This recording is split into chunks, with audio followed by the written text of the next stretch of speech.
আকুল চরণে আমার শ্রীচরণে আমার এই আকুল প্রার্থনা। এখন স্বর্ণালী মা খুব সুন্দরভাবে কীর্তন করলেন। আমরা মুক্তি চাই। হ্যাঁ, আমরা ঠাকুরকে ধরেছি যাতে জীবনের শেষ পর্যন্ত ঠাকুর যাতে থাকেন, আর শেষের যাত্রার সময়ও যাতে তিনি সঙ্গে থাকেন, এটাই আমাদের সবার আকুল আবেদন নিবেদন। রামকৃষ্ণ পরমহংসদেবের কাছে যদু মল্লিক এসেছেন। যদু মল্লিককে রামকৃষ্ণ পরমহংস ঠাকুর রামকৃষ্ণ পরমহংসদেব জিজ্ঞাসা করছেন, হ্যাঁ রে যদু, তোর কি আর বিষয় সম্পত্তির লোভ গেল না? তখন যদু মল্লিক বলছেন, শোনো ছোট ভট্টাচার্য, শোনো ছোট ভট্টাচার্য, শোনো ছোট ভট্টাচার্য, বৈষয়িক লোকের কি বিষয় সম্পত্তির লোভ যায়? তোমার মনে কি ঠাকুরের প্রতি তোমার মনে কি লোভ নেই? ঠাকুরের জন্যও তো তুমি কত লোভ করো, তোমার মনেও তো লোভ আছে, তাকে পাওয়ার লোভ। তাই এই লোভ তো যায় না। আর ছোট ভট্টাচার্য, এই যে বিষয় সম্পত্তি, এটাও তো তারই ঐশ্বর্য, এটাও তো ঈশ্বরেরই ঐশ্বর্য। এই কথা শুনে রামকৃষ্ণ পরমহংসদেব খুব হাসলেন। খুব ভালো লেগেছে এই কথাটা, যে সমস্ত বিষয় সম্পত্তি এটাও ভবতারিণীরই ঐশ্বর্য। ভবতারিণীর ঐশ্বর্য কি নয় এই বিষয় সম্পত্তি গুলো? তখন রামকৃষ্ণ পরমহংসদেব বলছেন, হ্যাঁ রে যদু, খুব ভালো কথা বলেছিস, সরল মনে কয়েছিস না চালাকি করে কয়েছিস? সরল মনে কয়েছিস না চালাকি করে? তখন যদু মল্লিক বলছেন, আপনার সঙ্গে কি চালাকি করব ছোট ভট্টাচার্য? আপনি তো আমার সমস্ত সবার মনের কথা, আপনি তো সমস্ত কিছু বুঝে ফেলেন, আপনার সাথে আর কি চালাকি করব? তখন রামকৃষ্ণ পরমহংসদেব আবার বলছেন, হ্যাঁ যদু, শোনো যদু, তুমি কি পরপারের চিন্তা করে রেখেছো? পরপারের চিন্তা কি কিছু করেছো? তখন যদু মল্লিক বলছেন, ঠাকুর, ছোট ভট্টাচার্য, আপনি তো কান্ডারি, আপনি থাকতে আর পরপারের চিন্তা কি করব আমি? আপনি থাকতে আবার কি চিন্তা করব আমি পরপারের? যেদিন আমার সেই দিন আসবে, সেই দিন আপনি ঠিক এসে পৌঁছাবেন। আর যদি না আসেন, তাহলে আপনার এই পতিত পাবন নামে কালি পড়বে, আপনার এই পতিত পাবন নামে কালি পড়বে। তাই সেই সময় তো আপনি আসবেন। দেখছেন কত বিশ্বাস, একটা মানুষের একটা বিশ্বাস, গুরুর প্রতি বিশ্বাস, ঠাকুরের প্রতি বিশ্বাস। এইভাবেই জীবনে আমরা এগিয়ে চলি। ঠাকুর বললেন, বিশ্বাস করো, সব পাবে, সব হবে। যখন যখন আমি সত্যানুসরণ বইটা পড়ি, 50 বছর হলো আমার এই দীক্ষা জীবনের, সেই 13 বছর বয়সে আমি সৎমন্ত্র পেয়েছিলাম, এখন 63 ক্রস করে গেছি। এই 50 বছরের যেটা অনুভূতি, ঠাকুর বললেন খুব খুব অনুভব করো, কিন্তু অভিভূত হয়ে পড়ো না, নইলে চলতে পারবে না। যদি অভিভূত হতেই হয়, তাহলে ঈশ্বর প্রেমে হও। আজকে যে সত্যানুসরণের কথা বললেন ঠাকুর, সত্যানুসরণে লিখেছেন এই কথাগুলি। তো সত্যানুসরণের প্রতিটি কথা এখন যতবার পড়ি, ততবার মনে হয় এটা একটা বোধহয় নতুন কথা, এই লাইনটার বোধহয় একটা নতুন মিনিং আছে। যখন ওই শব্দার্থকে, কালকে বলেছিলাম, আচার্য যখন আসেন, পুরুষোত্তম যখন আসেন, তখন বিভিন্ন শাস্ত্রের শব্দার্থের মর্মার্থ তারা নিজের আচরণ দিয়ে বুঝিয়ে দেন। যখন আমরা আচরণ করি, তখন তার মর্মার্থ গুলো বুঝতে পারি। ঠাকুর বলেছেন, মা বাবাকে খুব শ্রদ্ধা করবে। পিতায় শ্রদ্ধা মায়ে টান, সেই ছেলে হয় সাম্যপ্রাণ। কত জায়গায় কত সৎসঙ্গে দাঁড়িয়ে বলেছি, কত জায়গায় বলেছি, কত উৎসবে বলেছি, কত অনলাইন সৎসঙ্গে বলেছি, পিতায় শ্রদ্ধা মায়ে টান সেই ছেলে হয় সাম্য প্রাণ, মাতৃভক্তি অটুট যত সেই ছেলে হয় কৃতি তত। আজ থেকে প্রায় 18, 19, 20 বছর আগেকার কথা। ওই জগদলপুর আছে ওখানে, বস্তর ডিস্ট্রিক্ট, আপনারা জানেন, উড়িষ্যা আন্ধ্রপ্রদেশের বর্ডার, ছত্তিশগড়ের ওই ডিস্ট্রিক্ট জগদলপুর। সেখানে শ্রী মন্দির সৎসঙ্গ বিহারের উদ্বোধন হবে। পূজ্যপাদ শ্রী দাদা এসেছেন, বর্তমান আচার্যদেব এসেছেন, পূজনীয় সিপাহী বাবু এসেছেন, পূজনীয় বিঙ্কি বাবু, সবাই এসেছেন। জানুয়ারি মাস, খুব ঠান্ডা পড়েছে, খুব ঠান্ডা পড়েছে। আমাদের জন্য ওরা খুব ভালো ব্যবস্থা করেছে, মোটা খড় দিয়ে লেপ টেপ দিয়ে যাতে ঠান্ডা না লাগে।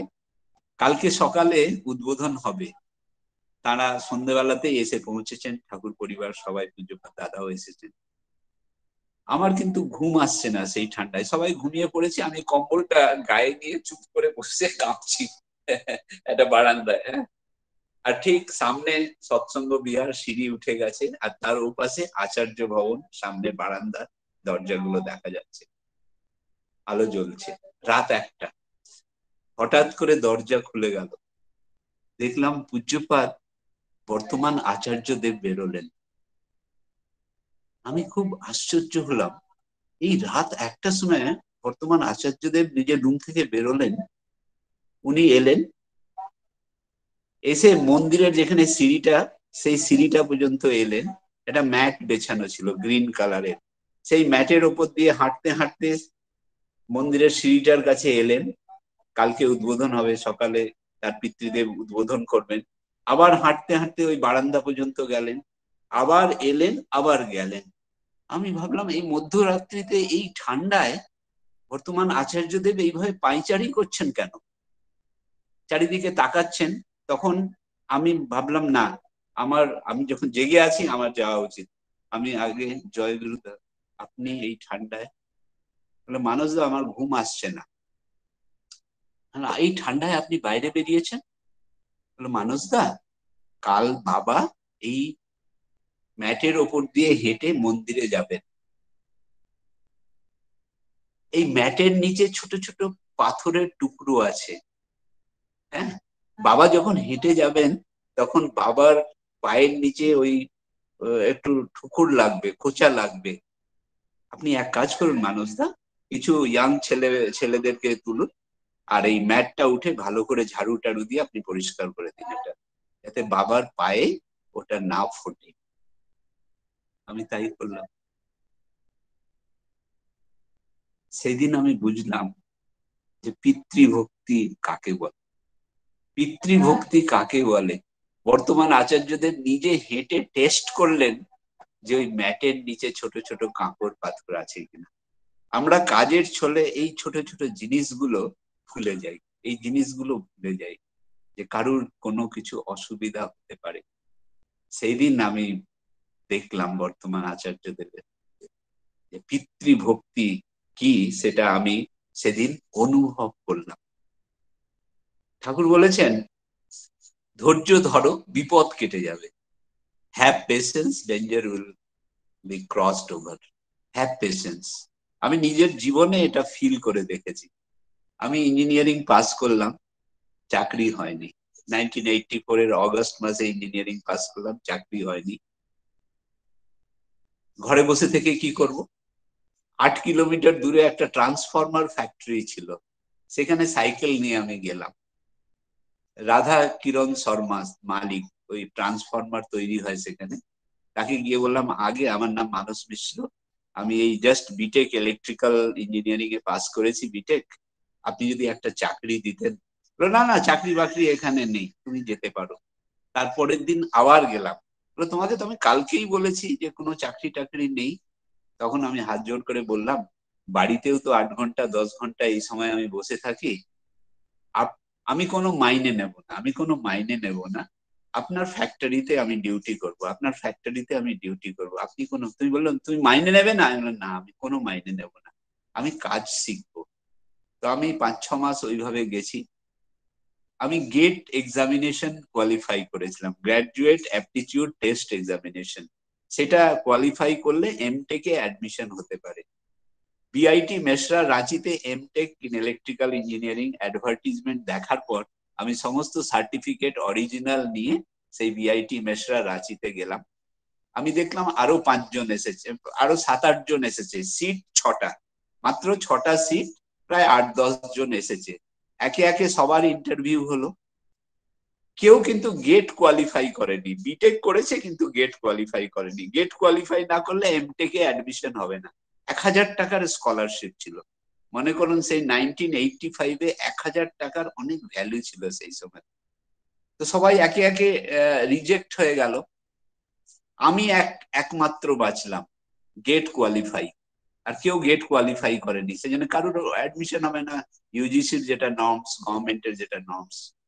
তখন head of the department doctor B Kanta Rao বললেন, mister Mishra, you are the only candidate who have qualified in GATE, but we require minimum 6 candidates to start this session. This is the first session of MTech through GATE, but you are only one. We cannot start the session with one student. একটা ছেলেকে নিয়ে তো আমি 6 জনের ছাত্রের সেশনটা আমি চালাতে পারি না, সেজন্য you can go, sorry, you cannot be admitted. কিন্তু আমি মনে সংকল্প নিয়ে এসেছিলাম যে এই কলেজেই আমি এমটেক পড়বো। কেননা তার 2 বছর আগে যখন ইঞ্জিনিয়ারিং সেকেন্ড ইয়ারে পড়তাম, তখন আমি এনসিসি করতাম। এনসিসির থ্রুতে সেই বিআইটি মেসরার গ্রাউন্ডে এনসিসি ক্যাম্প হয়েছিল। আমি সবাই, আমার যারা সঙ্গে তারাও গেছে, অনেক কলেজের ছেলেরাও এসেছে। তারপরেও 1 বছর আমি গেছিলাম ওখানে। তখনই ঘুরে ঘুরে দেখেছিলাম, ঠাকুরের কাছে প্রার্থনা করেছিলাম, ঠাকুর এই কলেজে যদি এমটেক করতে পারি তাহলে খুব ভালো হয়। এত সুন্দর কলেজ, এত সুন্দর পরিবেশ, এত ভালো নাম রাঁচির কলেজটার, Birla institute of technology Mesra. উনি তো আমাকে বললেন হবে না, একটা ছেলেকে দিয়ে তো এমটেক কোর্স চালানো যাবে না। আমি okay sir, thank you sir করে আমি বাইরে বেরোলাম। রাম নরেশ সিং বলে একজন ভদ্রলোক, তার সেক্রেটারি, তিনি বসতেন তার চেম্বারের, হেড অফ দ্য ডিপার্টমেন্ট বেরিয়ে একটা ছোট মোটো বারান্দা মতো রুমের মতন, সেখানে উনি বসেছিলেন। আমি ওনার কাছে গিয়ে একটা স্টুলে গিয়ে বসলাম। উনি জিজ্ঞেস করলেন যে তোমার কি হলো, হিন্দিতেই জিজ্ঞেস করলো। আমি বললাম না, আমার তো হলো না, কেননা একটা স্টুডেন্টকে নিয়ে তো স্টার্ট করা যাবে না সেশন। বলে ঠিক আছে তুমি বাড়ি যাও। বললো না, এখন তো মাত্র 12টা বাজে, আর আমার বাস তো সেই রাত 8টার সময় আছে ভাগলপুর যাবার। আমি গিয়ে কি করব, এই সময় বাস স্ট্যান্ডে বসে থেকে আমি এখানেই বসে থাকি। আমি বসে আছি আর মনে মনে আমি ঠাকুরের নাম করছি, ঠাকুর তোমাকে আমি স্মরণ করেছিলাম যে এখানে আমি এমটেকে আমার যাতে অ্যাডমিশন হয়, মনে মনে ঠাকুরের নাম করছি। সেই প্রফেসর সাহেব, head of the department doctor B Kanta Rao, ওই বয়স পর্যন্ত উনি বিএ করেননি কিছু, মানে আনম্যারিড ছিলেন। মাইক্রো প্রসেসর ল্যাবে রাত 2টো পর্যন্ত উনি কাজ করতেন। এত কাজ পাগল লোক ছিলেন, খুব স্ট্রিক্ট, খুব ডিসিপ্লিন, কড়া ডিসিপ্লিন ওনার। উনি যতবার বেরোচ্ছেন আসছেন, আমি ততবার উঠছি আবার বসছি, উঠছি বসছি, এইভাবে দুপুর গড়িয়ে গেল। রাম নরেশ সিং বললো, ভাই আপনি কিছু খেয়ে নিন গিয়ে। আমি বললাম না, আমার তো কিছু খিদে পাইনি, জল, আমি জলও তেষ্টা পাইনি। আমি মনে মনে নাম করে যাচ্ছি। এইভাবে দুপুর গড়িয়ে গেল। তারপরে বিকেল 4টে, 4:30-র সময় উনি এক ক্লাস নিয়ে আবার যখন ঢুকছেন, তখন দেখলেন আমি তখনও ওখানে বসে আছি। তখন রাম নরেশ সিংকে ডেকে বললেন, ওই ছেলেটা বসে আছে কেন? বলে ওই ছেলেটার মনের মধ্যে খুব ইচ্ছা যেখানে এমটেক করবে। বলে পাগল নাকি, একটা ছেলেকে দিয়ে কখনো এমটেক করা শুরু হয় সেশন নাকি? না, সে তো যাবে না, যতক্ষণ না কলেজ বন্ধ না হয়ে যায় সে বলছে সেখান থেকে যাবে না, ডাকো ওকে। ডেকে উনি বললেন, আমি বললাম আমার খুব ইচ্ছে এখানে এমটেক করার। বললো তুমি এখানে এমটেক করবে? না, আগে আমি এখানে করবো। কথা দিচ্ছ? আমরা আগে।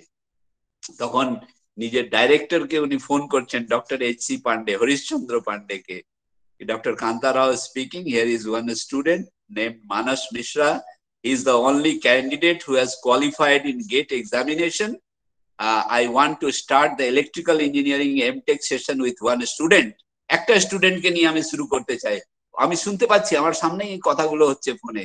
ডাইরেক্টর সাহেব বলছেন, mister doctor Kanta Rao, it is simply impossible, এটা ইম্পসিবল, এটা হতে পারে না, একটা স্টুডেন্টকে নিয়ে কখনো এমটেক এর ক্লাস শুরু হতে পারে না, 6 জন দরকার। বললো না, একজনই এসেছে গেট কোয়ালিফাই, বলো একজনকে নিয়ে এই ক্লাস হবে না। তখন দেখুন, আমি নাম করছি, ঠাকুরের কি দয়া, ঠাকুরের কি দয়া। তখন আমার একটা জায়গা দরকার যেখানে ফ্যামিলিকে আমি সাপোর্ট করতে পারবো, মা বাবাকে সাপোর্ট করতে পারবো। 1000 টাকা আমি স্টাইপেন্ড পাবো, 1000 টাকা স্টাইপেন্ড পাবো। চাকরি তখনও পাইনি, 6 মাস হয়ে গেছে পাস করার।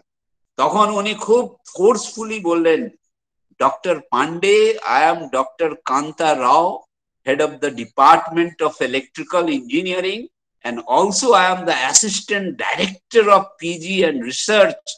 This department is my department, and MTech courses are etc.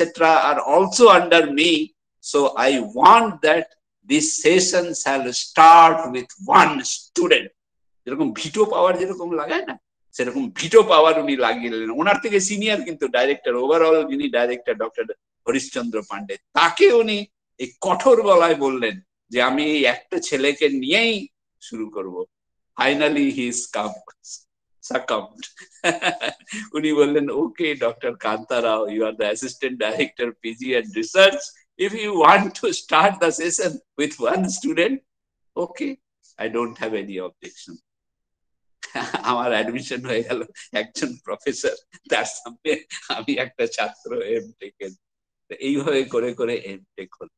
এই যে ঠাকুর বললেন ধৈর্য ধরো, বিপদ কেটে যাবে, তার উপরে বিশ্বাস রেখে চলার কথা, তার উপরে বিশ্বাস রেখে চলার কথা। হ্যাঁ, রেবতী মোহন বিশ্বাসদার কথা মনে পড়ে।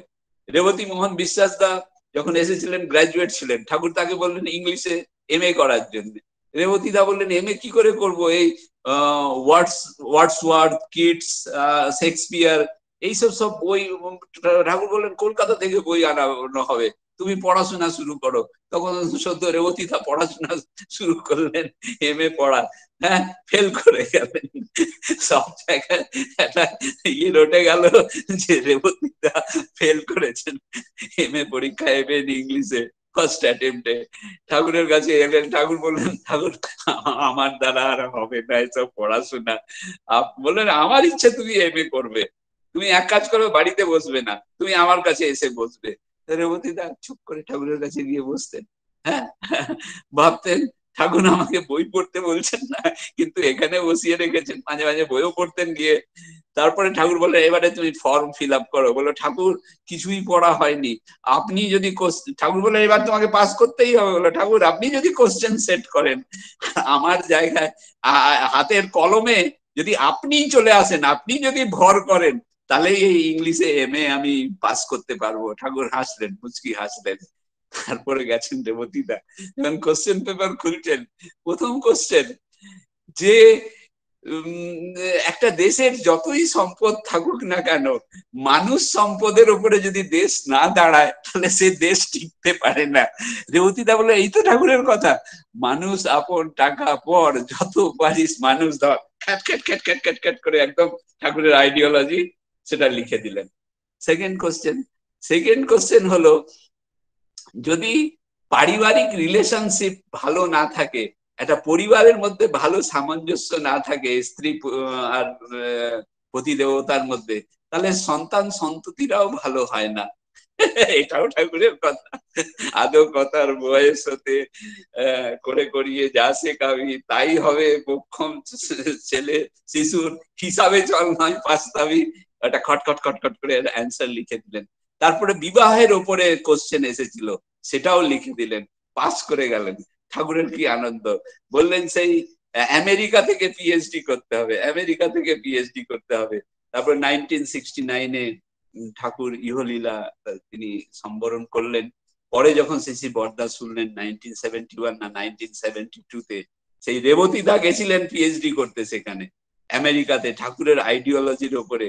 ঘুরতে ঘুরতে এক খ্রিস্টান ভদ্রমহিলার বাড়িতে তিনি গেছেন ঠাকুরের যাজন করার জন্যই গেছেন। গিয়ে চারিদিকে খুঁজে দেখছেন আমরা যেরকম কারুর বাড়িতে গেলে যদি সে গুরু ভাই হয় তাহলে দেখি ঠাকুরের প্রতিচ্ছবি তারা কিভাবে সুন্দর করে ঠাকুর করে, ঠাকুরকে সাজিয়ে রেখেছে, শ্রী বরদা, শ্রী বড়মা, আচার্য দেবকে, এসব দেখি তো আমরা। তিনিও এরকম ভাবে চারদিকে দেখছেন যে জেসাস ক্রাইস্টের তো কোনো ছবি নেই। ওই ভদ্রমহিলাকে জিজ্ঞেস করলেন আপনি জেসাস ক্রাইস্টের কোনো ছবি নেই? বলে ওনাকে আমি মানি না, আমার তো সবকিছু আছে, আমার অভাব কি যে আমি জেসাস ক্রাইস্টকে মানবো? বলে না, তবুও উনি প্রফেট, ওনাকে আপনার মানা উচিত, আপনি খ্রিস্টান, জেসাস ক্রাইস্টকে তো মানা উচিত। তো সেই কিছুতেই মানবে না। আর রেবতীদার মনে খুব আঘাত লাগছে যে জেসাস ক্রাইস্টকে মানে না। যাই হোক, তখন ওই ভদ্রমহিলা জিজ্ঞেস করে আপনি কি কিছু খাবেন, do you want to take some food? বলা yes mother, but without onion and garlic, বিনা পেঁয়াজ রসুনের ভেজিটেরিয়ান ফুড। ওকে, তিনি ভেজিটেরিয়ান রান্না করলেন, বিনা পেঁয়াজ রসুনের দিলেন, 1 চামচ তুলে মুখে দিয়েছেন উপর থেকে, বলছেন Rebatida so tasteless, so tasteless, কোনো বিস্বাদ, কোনো স্বাদ নেই। তখন সেই মাটি রেগে গেলেন, mister Biswas, how do you dare to speak like this? How do you speak? How do you dare to speak like this? And that too sitting in my room, in my drawing room. This food I have cooked by my own hands for you only. But you are saying it tasteless. তুমি এটাকে tasteless বলছো? আমার ঘরে এখানে তুমি বসে আছো আর আমার বানানো খাবারকে তুমি tasteless বলছো? এত তোমার আসপদ্দা? তখন রেবতীদা বললেন সত্যি, really it is tasteless. Can't you see all the trophies, all the medals, all the certificates? I am the best cook. I have achieved the best cook award. Best cook award পেয়েছি এই পুরো তল্লাটে, এই পুরো এরিয়াতে আমার মতো কেউ ভালো রাঁধতে পারে না, আমি অ্যাওয়ার্ড পেয়েছি, দেখো চারিদিকে, আর আমার খাবারকে তুমি এটা বলছো tasteless. Mother you please taste yourself, আপনি একটু খেয়ে দেখুন। তখন সেই মা একটু খেলেন, বললেন ইয়েস মিস্টার বিশ্বাস, রিয়েলি ইট ইজ টেস্টলেস, সত্যি এটা টেস্টলেস। বিশ্বাস, why mother? কেন? Actually I have not added salt into it. I have not added salt into it. এর মধ্যে আমি লবণ দিইনি। আর সবকিছু বলে you are such a fine cook. You have won so many awards.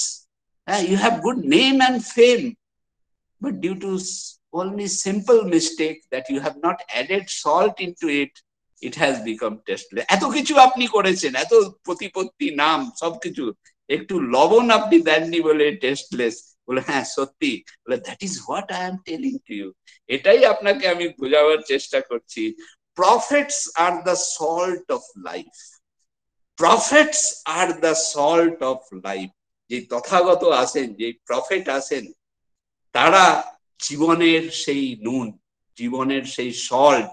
আমার জীবনে অনেক কিছু থাকতে পারে, আমার বিদ্যা, বুদ্ধি, জ্ঞান, টাকা পয়সা, বাড়ি গাড়ি, আমার সৌন্দর্য, ঐশ্বর্য, অনেক কিছু থাকতে পারে, নাম, প্রতিপত্তি, কিন্তু আমার জীবনে যদি ইষ্ট না থাকেন, আমার জীবনে যদি ইষ্ট না থাকেন, তাহলে কিছুই হলো না।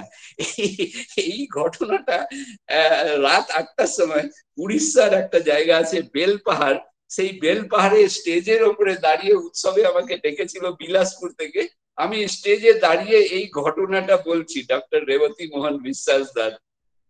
এই কথাগুলো যখন আমি বলে যাচ্ছি, তখন দেখলাম প্রায় 75 বছরের বয়সী একজন ভদ্রলোক ক্র্যাচ করে করে এগিয়ে আসছেন ধীরে ধীরে সামনের দিকে, স্টেজের দিকে। আমি যখন নামলাম তখন উনি হাত বাড়িয়ে বলছেন, mister Mishra, give me that salt of life, give me that salt of life. Mr. Mishra, আমাকে সেই লবণটা দাও। Sir sit, please sit here, please sit. আপনি বসুন, চেয়ারে বসুন। আপনি কে? বলে আমি এক্স জেনারেল ম্যানেজার, আমি জেনারেল ম্যানেজার ছিলাম, 15 বছর আগে রিটায়ার করেছি। আমার ছেলেমেয়েরা বিদেশে থাকে, আমেরিকায় থাকে, এই দূরে একটা বাড়িতে থাকি, আমি দীক্ষা নিইনি। কতবার এখানে সৎসঙ্গে উৎসব হয়, তারা ডাকে, আমি আসি না। কিন্তু আজকে একটা গলার কণ্ঠস্বর আমি শুনলাম। আমি আমার বউকে বললাম যে সেই লোকটার সঙ্গে আমাকে পরিচয় করতে হবে, তাকে দেখতে হবে, তিনি এইভাবে বক্তৃতা দিচ্ছেন ঠাকুরের আদর্শের উপরে। আমার বউ কত মানা করলো, 75 বছর বয়স, 8টা বাজে, সিঁড়ি দিয়ে নামবে, তোমার যাওয়ার দরকার নেই, তার কথা আমি শুনিনি। আপনার কথা শুনে মনে হলো জীবনে আমি সল্ট অফ লাইফ জীবনে আমি পাইনি। আমার জীবনে সবকিছু আছে, কিন্তু আমার জীবনে দীক্ষা নেই, আমার জীবনে ইষ্ট নেই, আমার জীবনে সদ্গুরু নেই। তাই মিস্টার মিশ্রা, আপনি সেই সল্ট অফ লাইফ আমাকে দেন। জয় গুরু। আপনারা সবাই ভালো থাকবেন। জয়। একটু বলেন, আরেকটু বলুন। আচ্ছা, আরেকটু ইষ্ট। একবার শ্রদ্ধেয় দেবীদা পড়ে পড়ে শোনাচ্ছেন ঠাকুরকে, if if wealth is lost, nothing is lost. If health is lost, something is lost. And if character is lost, everything is lost. ঠিক আছে, যদি ঐশ্বর্য হারিয়ে যায়, ওয়েলথ হারিয়ে যায়, তাহলে কিছুই হারায়নি। যদি শরীরের স্বাস্থ্যটা হারিয়ে যায়, খারাপ হয়ে যায়, তাহলে কিছুটা লস হয়েছে। কিন্তু যদি চরিত্রটাই হারিয়ে যায়, তো everything is lost, everything is lost. তখন আস্তে আস্তে ঠাকুর বলছেন, দেবী, ওটাতে বলা উচিত, if ideal is lost, everything is lost. If ideal is lost, everything is lost. চরিত্র যদি খারাপ হয়েও যায়, ইষ্টকে ধরে সেই চরিত্রকে ঠিক করে নেওয়া যেতে পারে। এর হাজার হাজার এক্সাম্পল ঠাকুরের জীবনে আছে, শ্রী বরদার জীবনে আছে, পূজ্যপাদ শ্রী দাদার জীবনে আমরা দেখতে পেয়েছি। তাকে কেন্দ্র করে, তাকে ধরে কত মানুষ শুধরে গেছে। আজ বর্তমান আচার্যদেবকে সান্নিধ্যে কত মানুষ শুধরে যাচ্ছে। সেই জন্য চরিত্রটা খারাপ হয়ে গেলেও তাকে শুধরানো যায়। কিন্তু if ideal is lost, everything is lost. যদি জীবনের আদর্শ হারিয়ে যায়, তাহলে জীবনের সবকিছু হারিয়ে যায়। জয় গুরু, জয় গুরু।